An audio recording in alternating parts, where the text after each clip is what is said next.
Welcome to The Right Podcast. I'm your host, Sarah Williams, best-selling romance author, book coach, and founder of Serenade Publishing. I've been an avid reader since I could hold a book and have spent over a decade immersed in the world of writing, editing, and publishing fiction. I know firsthand what it takes to turn a love of storytelling into a sustainable, soul-aligned author career.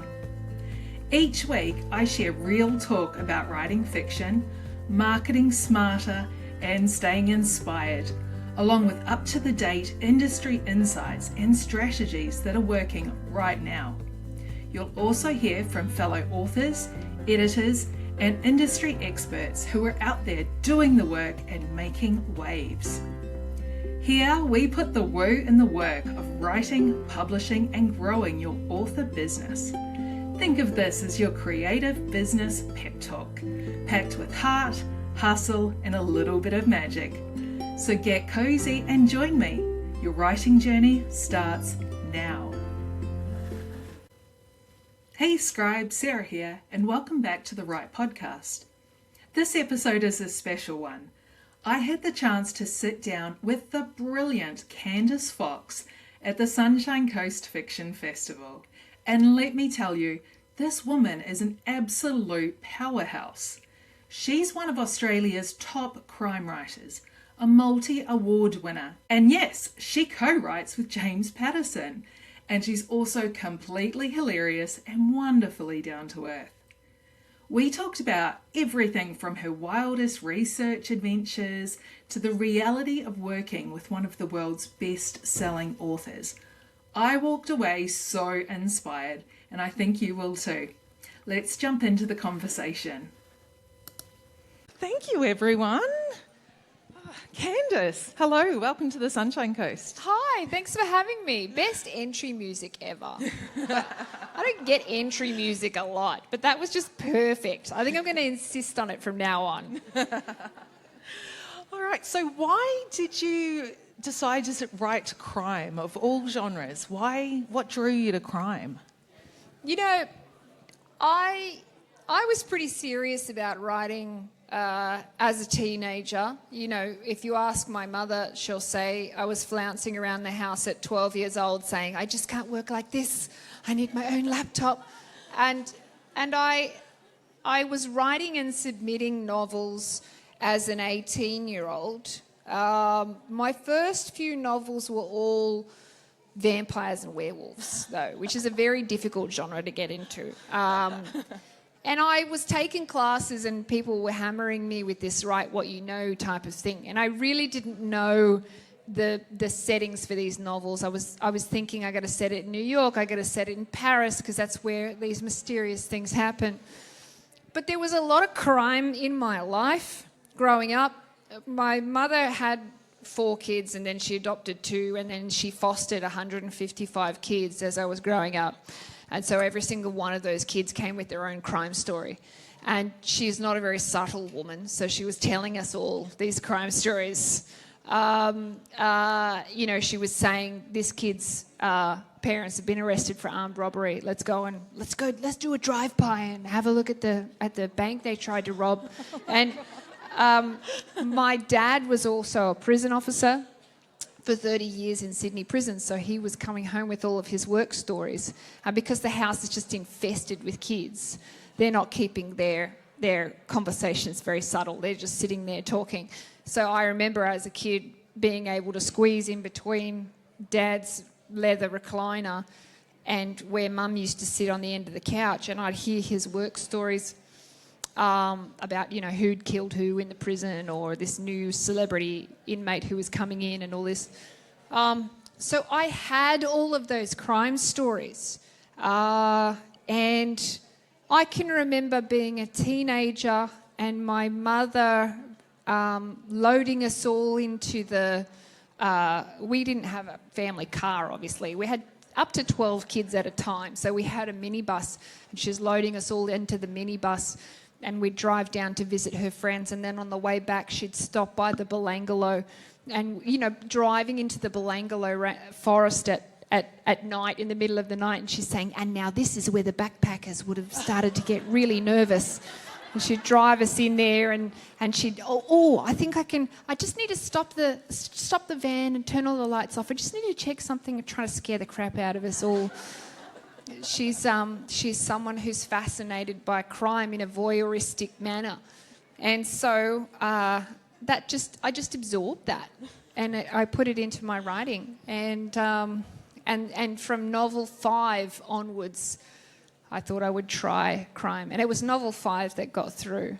Oh my gosh. So it sounds like a pretty traumatising childhood, really. I've had a lot of therapy. I started ringing the kids' helpline at 12 years old to talk through what, to process what I was going through in that household. And I've consistently had therapy, since I was 12. And it's funny because every now and then I've moved a lot in my life, and I've had to get a new therapist, and they spend that whole first 1 or 2 sessions going, what? And then what happened? What? And why? And I've actually made spreadsheets and been like, okay, so they're divorced, this is their kids, she's in jail, this and that, and for new therapists. So yes, but it makes for a great career in crime writing, It does. Oh my gosh. So what comes first? Is it plot or characters? Oh, for me, it's either or. I'm working on my 22nd novel at the moment, and that's really it's really a question that I'm asking of a particular character. So the one I'm working on right now, that's not going to be out until 2027 because I'm a little bit ahead, and I want to ask this question.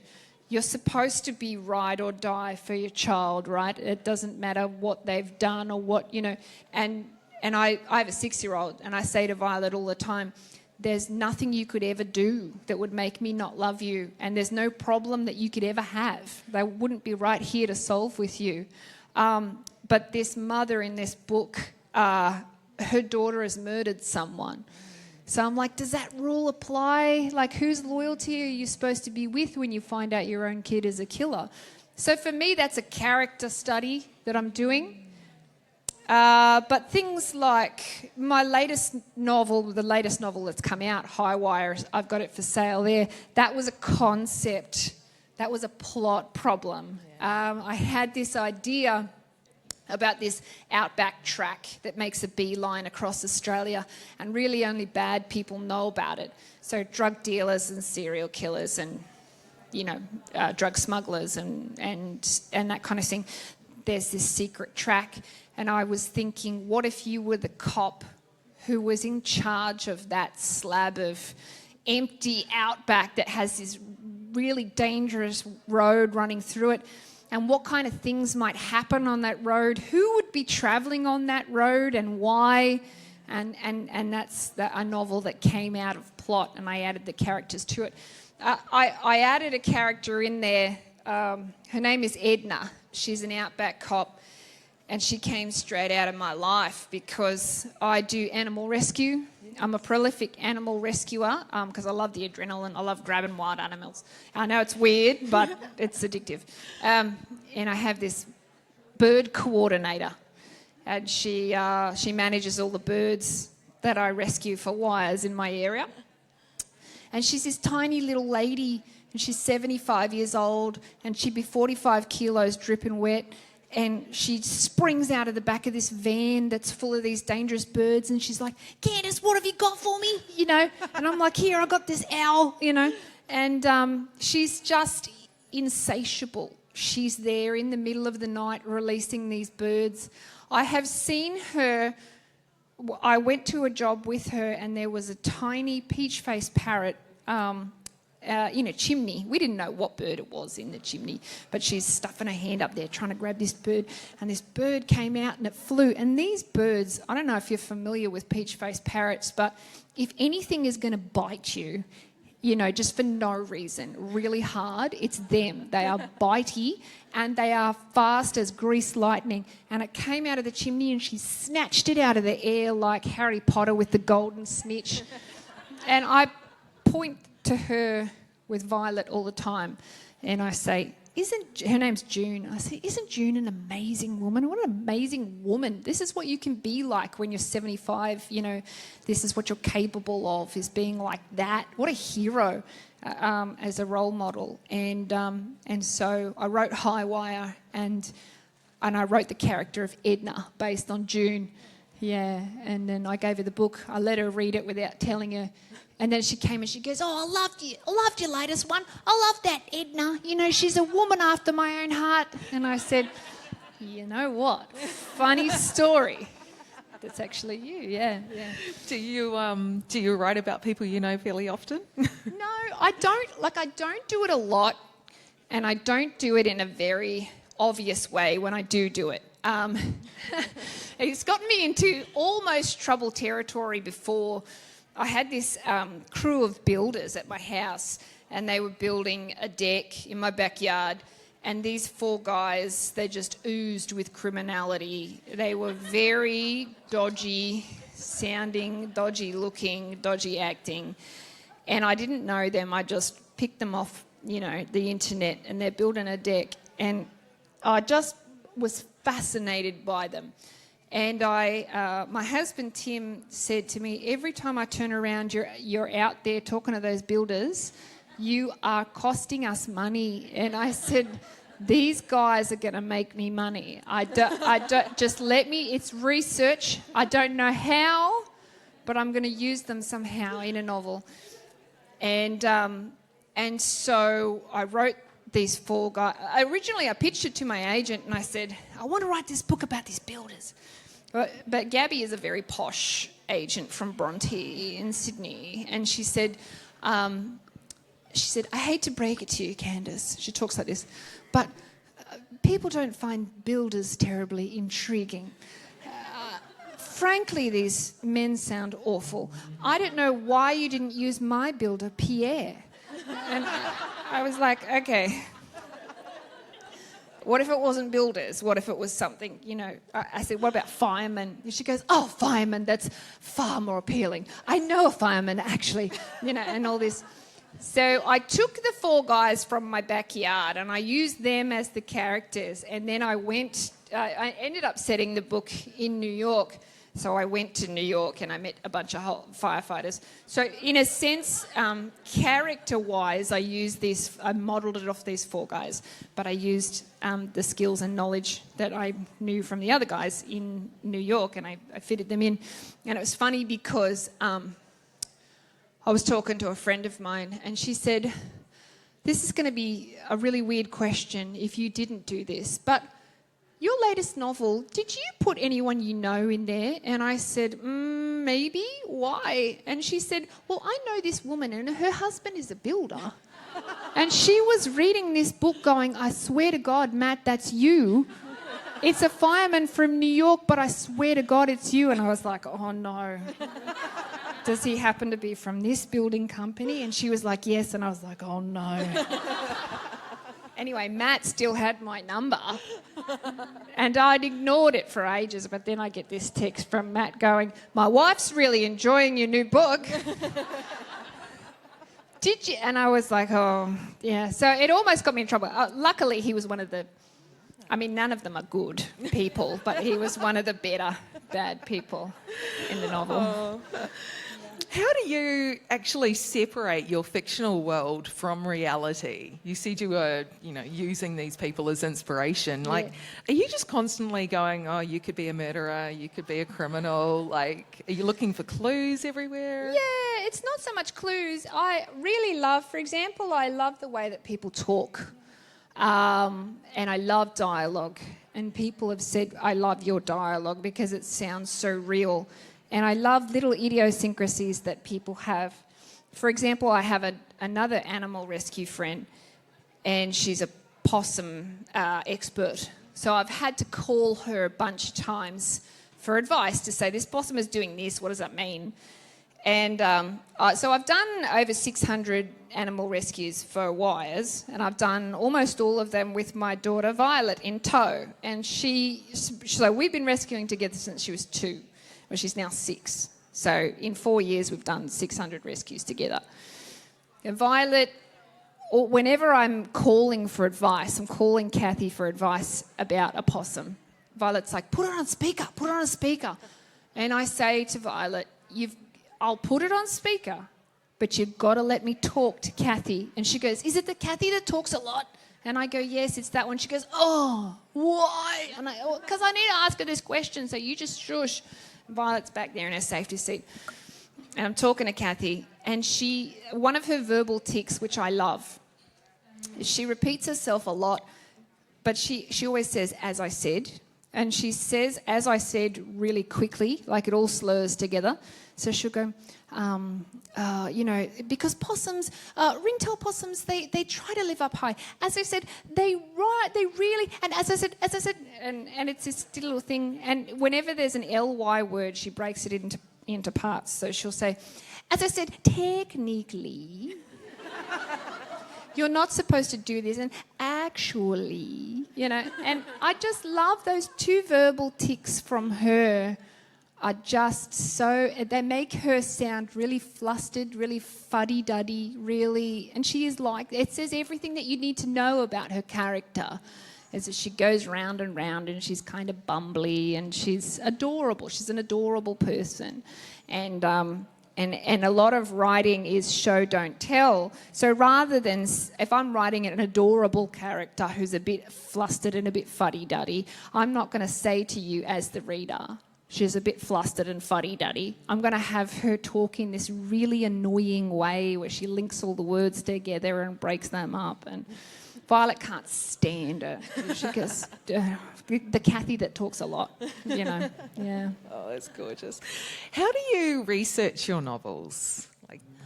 I have done all sorts of crazy stuff for research. And to be honest, it's things that I would have done anyway, just because I'm weird. But people say, oh, she's a crime writer. And they go, oh, that's why she met a serial killer. Or that's why,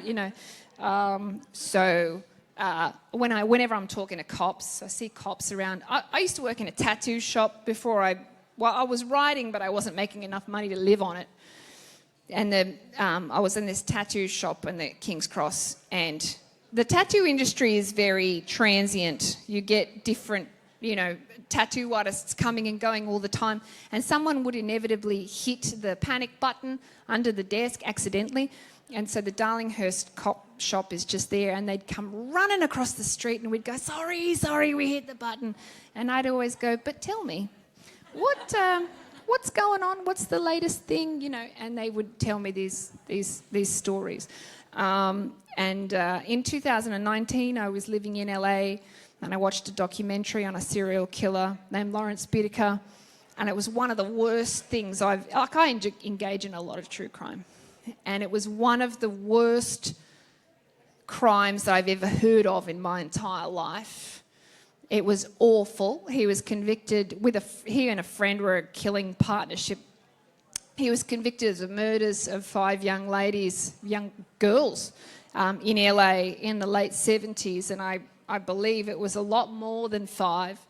And so I went down this rabbit hole of researching Lawrence, and I said to my husband, I'm thinking, Lawrence is on death row in San Quentin. That's only an hour and a half from here. I'm thinking about writing to him and saying, can I come visit you on death row, because I have some questions, about you being a serial killer and all. And if he says, yes, I want to go visit. And Tim was like, you're going to love that. Have fun. He was like, that's super on brand. But I did that not without a specific novel in mind. At that time, I had written 12 full novels without ever having met a killer before. And I wanted to try to get into the mind of a killer. And so I did that. And so I wrote to Lawrence. I wrote a very straightforward letter, because I thought, this guy's going to try and manipulate me. He'll be the Hannibal Lecter type who's full of mind games. My counteracting of that is I'm going to be as straight down the line as possible. And in that first letter, essentially, I said, I am coming And I'd like to speak to you. I'd like to ask you some questions, but please understand, I don't want to try to be convinced that you didn't do this and that you didn't mean to do it and, any of that stuff. I'm coming without any sympathy for you at all. I'm coming to understand the why, because to me, on the face of it, it looks like you are a monster. And I want to know if you are, and if you are, how did you get that way? And he was like, sure, come along, what the hell else am I doing, And so I went. And I didn't realise that, and there was no forewarning, that when you go to death row, San Quentin, you get the visitor's handbook. And it's not a book, okay? It's an A4 sheet of paper divided into 3 columns. And the first column says, oh, this is where you need to go and this is where you park.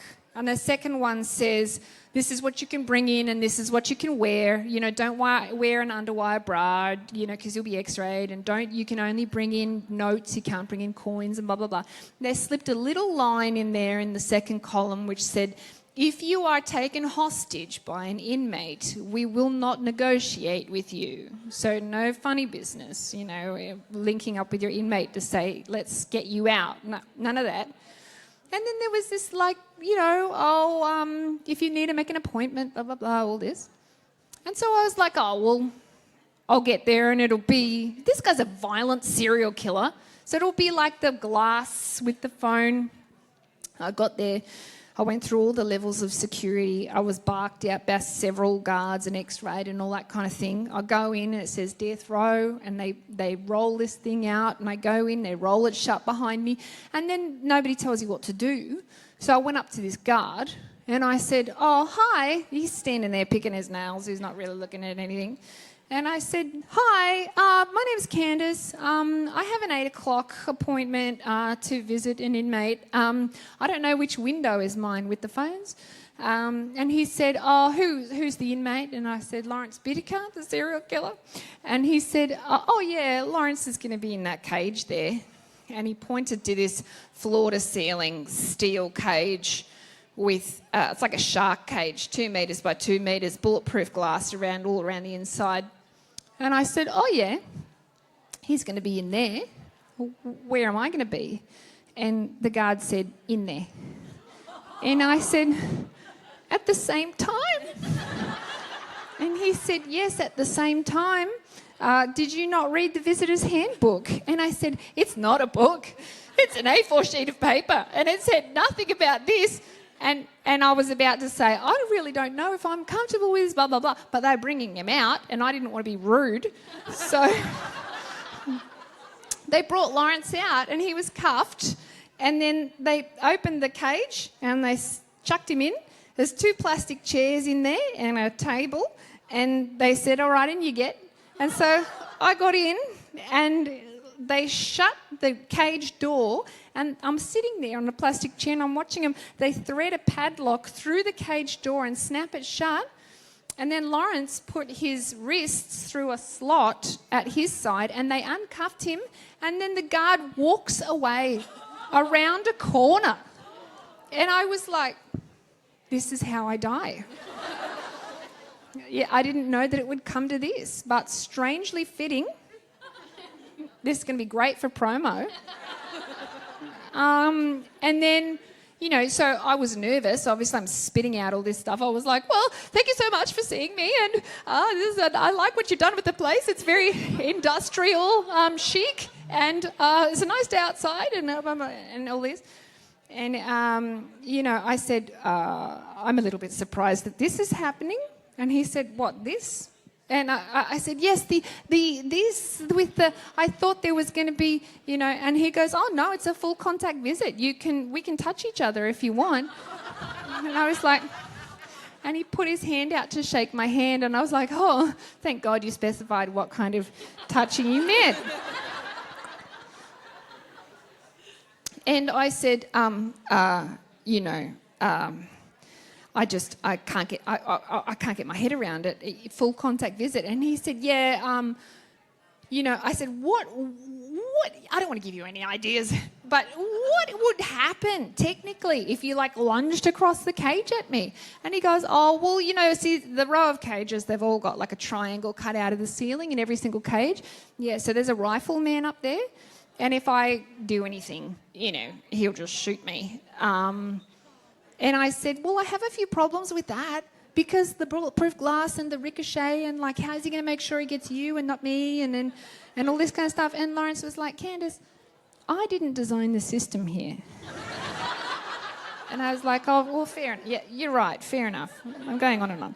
He said, you don't need to worry. The only reason that I get full contact visits at all is because I've never hurt anyone yet. And I was like, sorry, yet? You know, but anyway, so we were in there for 5.5 hours and I got to ask a serial killer everything that I ever wanted to ask him.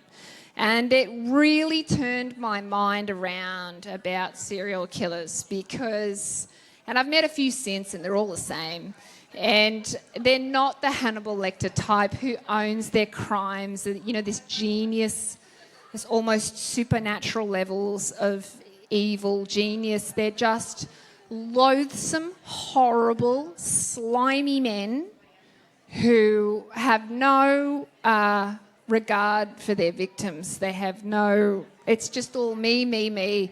Oh, poor old me. I'm in a cage 23 hours a day. Oh, I'm depressed. Would you like to be my girlfriend? You know, you want to be girlfriend number 5. I've already got... You know, he was doing his hair. You could see his reflection in the bulletproof glass behind me. He's doing his hair.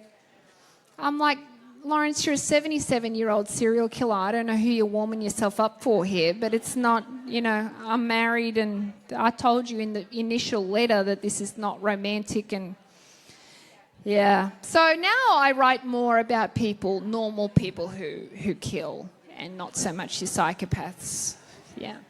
Have you ever witnessed an execution? No. What a random question. I was just thinking you might have followed it up and then been there. Know, I have looked into it, actually. So you can go and volunteer to be a witness for an execution because executions in the US need a certain amount of attendees, but you have to be a US citizen in order, or a family member or law enforcement or whatever, to witness one. So that was a really random question, but of course I've looked into it. Like, you were like, of course she's looked into it. I would be very interested in that. I'm up for anything really, and it's because you get things when you research that you couldn't possibly make up.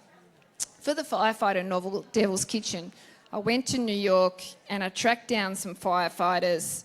Initially, I had to go from firehouse to firehouse to firehouse, walking around the streets of New York, bursting in and saying, well, you know, I'm a novelist, will anyone speak to me? And the answer was no, no, no, no, constantly. Finally, I found a crew of guys who would speak to me.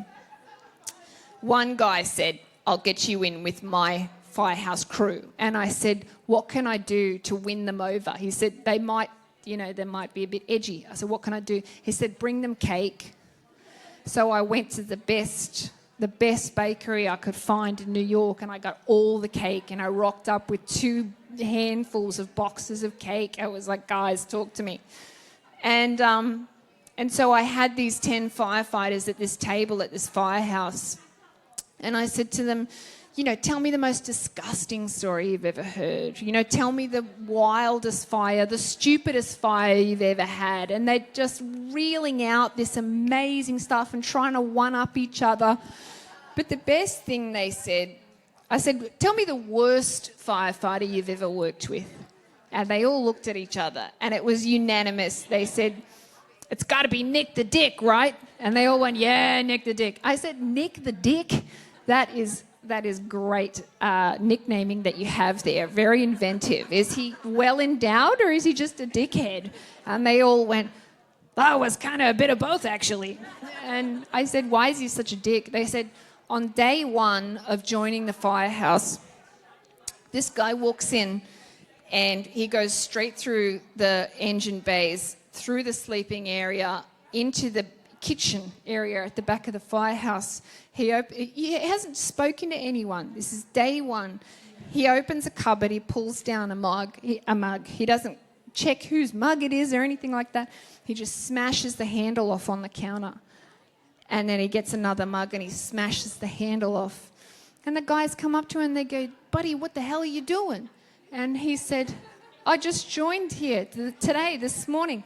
And so I'm making sure that I'm working with the right people, because if your coffee mug is too hot for you to hold without a little handle on the side, then I don't want to go into a burning building with you." And I was like, oh my God, what a dick. That's amazing. I can see Nick the Dick at this point in my mind. He's like a Joe Pesci style character.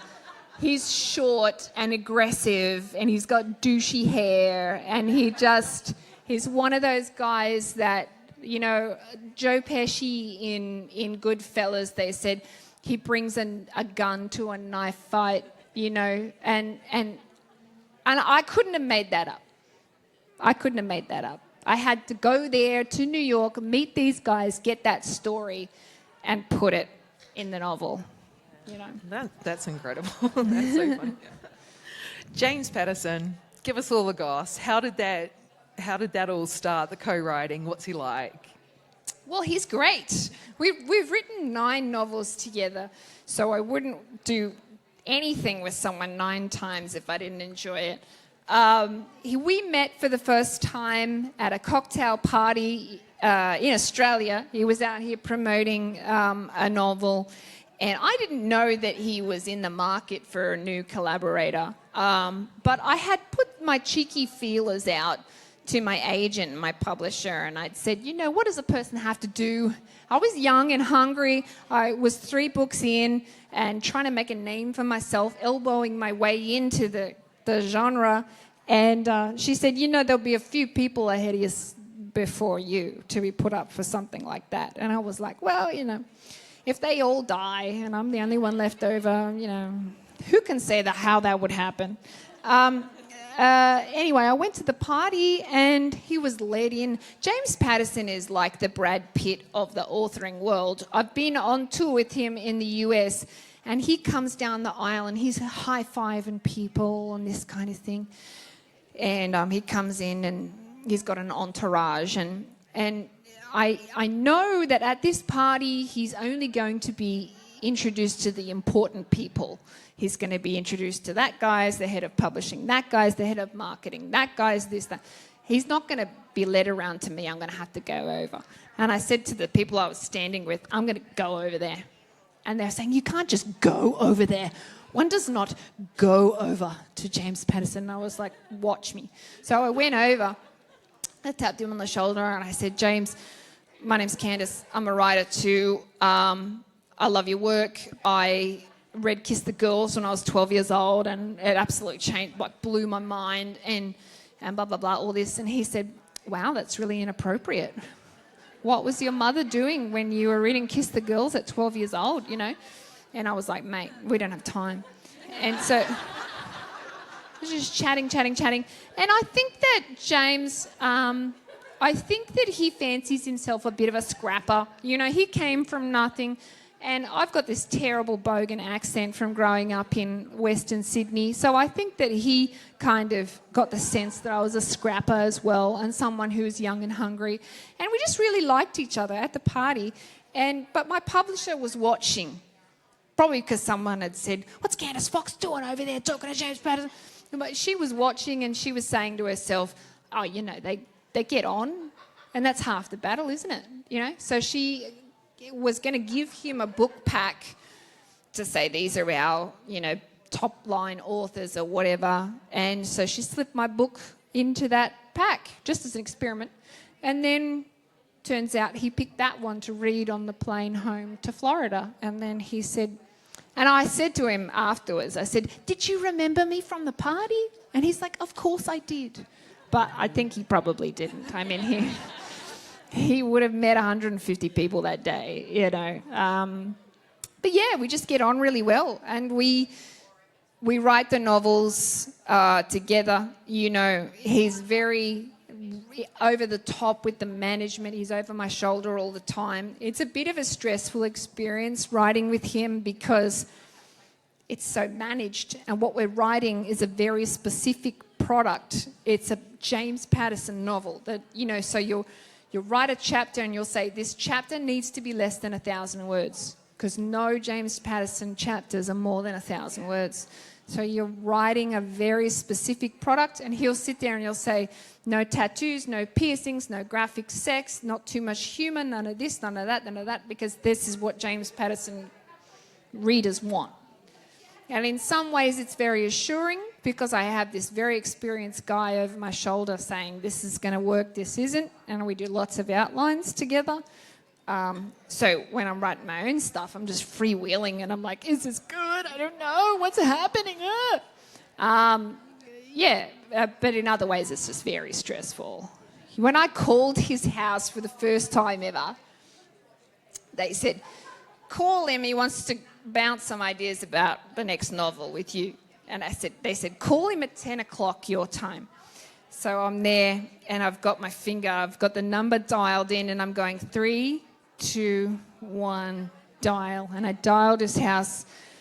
And, you know, I know that I'm calling his $34 million French chateau-style mansion on the beach on what they call Billionaires Row in Palm Beach in Florida. That's where I'm calling from my house in northwest Sydney, you know, with kids' stuff everywhere and whatever.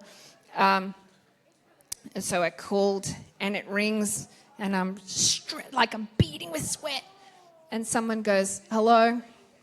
And I said, oh, this is Candice Fox. I'm calling. I'm actually trying to get in touch with James Patterson. I was told to call at 10 o'clock, and this is the number. It's the right. He goes, it's me.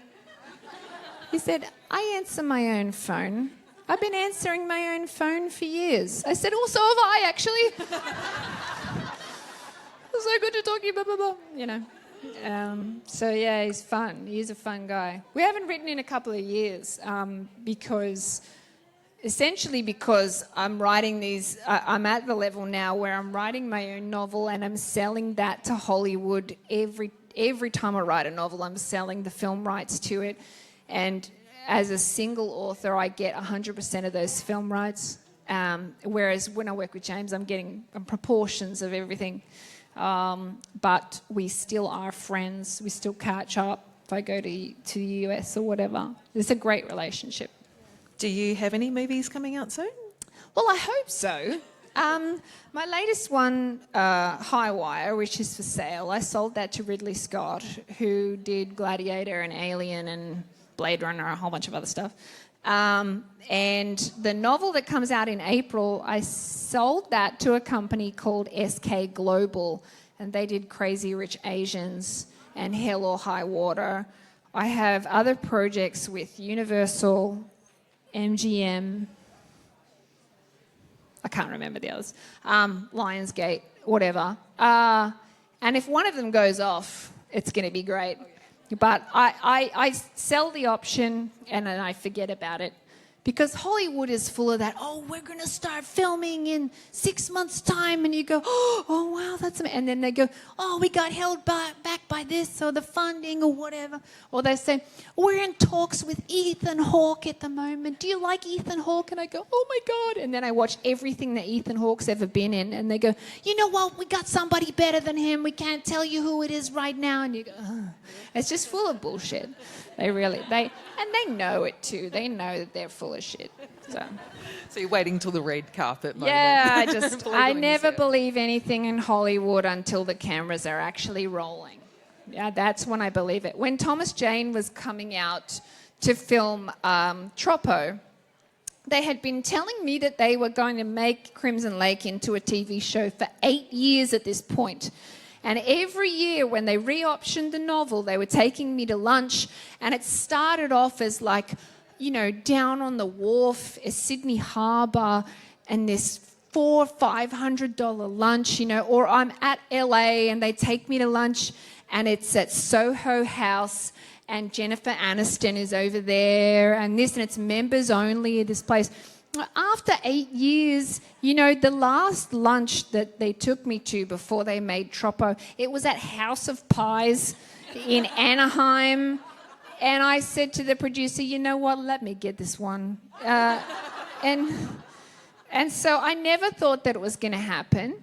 And then they gave me Thomas Jane's number, and because he was trying to promote, and he was saying, we don't know how to say Trapo. Is it Trapo? And I was like, no, it's Troppo. And they're like, oh, Trapo. They're like, a tropical. Oh, Trapo. I'm on the phone to him. And they said, he's flying out and we're going to start filming on Monday. And I texted him and I said, are you really flying here? Like, are you really going to start texting on Monday? Start filming on Monday? Really, though? And he was like, I'm at the airport. It's happening. And I was like, it's happening. I didn't believe it. Even when it was happening, I didn't believe it. That's incredible. Yeah. Oh, my gosh. I'm going to throw it open to the audience. Questions? Questions. Everybody, this is what whenever you throw to questions, and I've been talking for a while, there's this moment of people being stunned. Yeah, there we go. Go on, Lauren.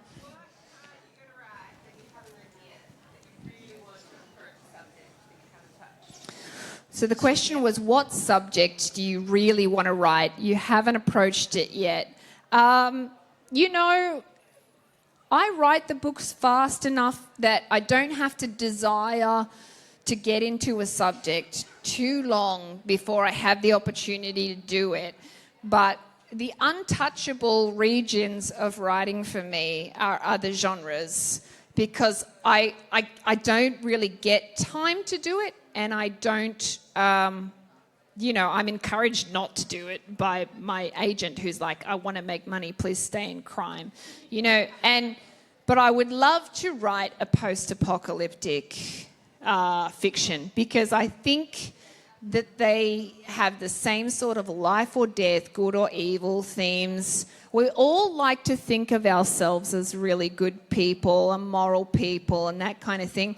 But when the zombies come through the door, you're like, and someone trips, like a vulnerable old lady trips in front of them. I'm like, do I save the old lady, or do I shove a couple of other old ladies in front of them to slow them down? Like it's that question where you say survival of the fittest. Like, do I go back? Do I help? And I love that about post-apocalyptic fiction. If we all had to be survivors, if we weren't just living, we were surviving, how fast would those principles and morals that you have go completely out the window, And would you be good at it? Would you be good at surviving? I've been on Richard Feidler a couple of times, and he loves my animal rescue stories. And he said to me, if the apocalypse happens, I want to be in your crew, because you will at least be able to catch the animals and we can eat them. And I was like, you can be in my band anytime. You can keep me entertained with the stories and the facts and things. You can be the intellectual of our little band of survivors if you want, Richard. Yeah. Any other questions? There we go. I'd be a prey animal if the apocalypse happened. I would fold on the first day. I think that you would survive. But my question is, you've dealt with serial killers. Were they generally all men, or have you ever dealt with females? And what would be the difference between the two of them? I have tried to speak to some high-profile female serial killers. The drive for the men is the attention, that sexual attention from a woman, and I find them very accessible. I was investigating, this is a whole other story that we don't have time for, but I got into a sort of a situation with a true crime, and I was fiddling around with this cold case, and I happened to have occasion to write to another serial killer, and it was the same thing. It was like, his message to me, in this one message that came back, He was hammering me hard to know two things. One, I found Jesus and I'm a totally new and wonderful and empathetic person. And two, you could be my number one girlfriend if you want, because that spot is always available, Because Lawrence had 4 girlfriends already and he was trying to recruit me as number 5. So I think that the female killers don't have that same drive to speak to a woman. I think I've gotten through the door with male serial killers a bunch of times because I'm a woman. I was writing for a little while because I aimed a letter at Betty Broderick. I don't know if anyone knows who Betty Broderick is, but Betty Broderick, she was in a high-profile marriage with this guy, and she was incredibly jealous of his new relationship after the divorce, and she was driven to rage and she burst into their room and shot her ex-husband and his new girlfriend in their bed. And I wanted to speak to her and understand, what drove you to do that. Talk to me about that rage and that kind of stuff. But she gave my letter to her cellmate, who was just an ordinary young woman. Her name was Anna, and she was a serial DUI, and she was driving seriously drunk with a friend of hers in the car, and she rammed her car into the back of a UPS van, and she killed her passenger, and she's in prison for life. So I was writing to her for a while. But she was just a normal person who'd made a terrible mistake, and she was 25 years old and staring down the barrel of the rest of her life in prison, and it made me so freaking sad. It was hard going, and I let that relationship slide. Yeah. That's pretty rough. Any other questions? Oh, over here. Hi. It's coming. There's a mic coming. Here it comes. Yeah. Yeah, hi. Hi. Been great listening to you. Thank you. In your opinion, how important is it for an author to have a literary agent?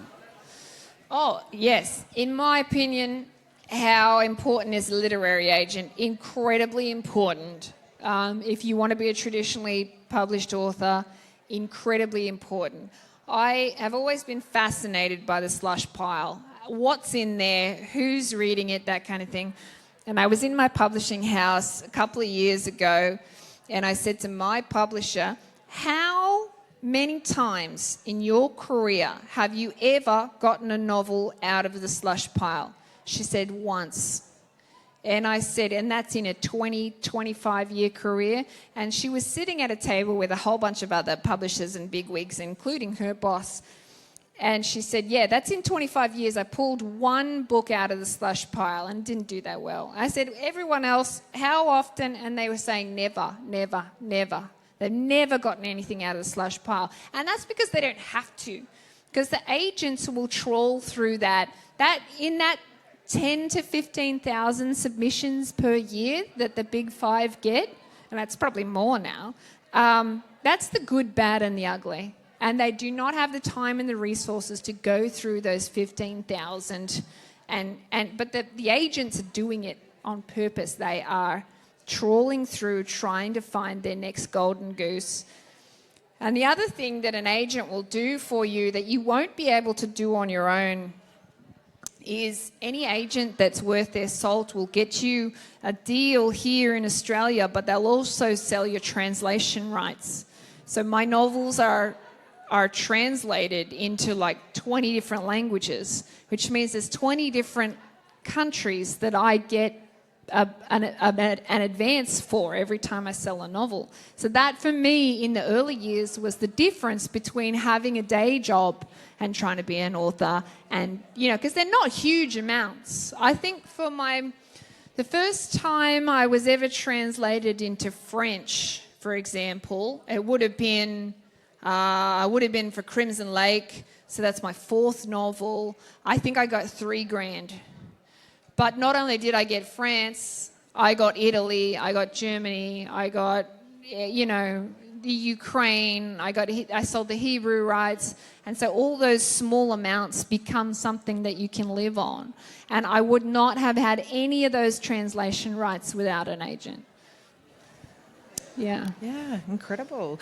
Thank you so much. One little thing, though, that I heard, it's your birthday next week. It is. Happy birthday. What are you going to be doing? Well, actually, so I turn 40 next week. It's the big 40, yeah. I'm very proud of what I've done for 40. I love my life. I have a beautiful child. I have a wonderful husband. I spend every spare minute wrestling wild animals and doing weird stuff, research. But my husband said to me, "What do you want to do on your birthday?" And I said, I want to have a big party. And he said, "Who do you want to invite?" I said, "I want to invite every crime writer in Australia. I want to have all my friends. And those are my friends.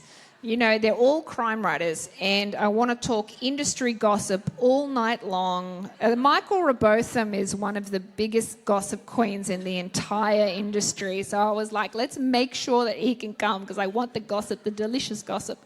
And I think that's a testament to how much I love my job, is that on my birthday, I don't want to hang out with my family. I don't want to hang out with my normal friends. I want to hang out with my work friends, and I want to talk about crime and murder in industry. And I think that's really cool. It makes me happy to think about that. So I love that. You're definitely living the dream, Thank doing you. what you want to do. Yeah. Thank you so much, Candice. Let's give her a round of applause. Thank you. What an incredible chat. Candice Fox brought so much honesty, humour and insight to that conversation.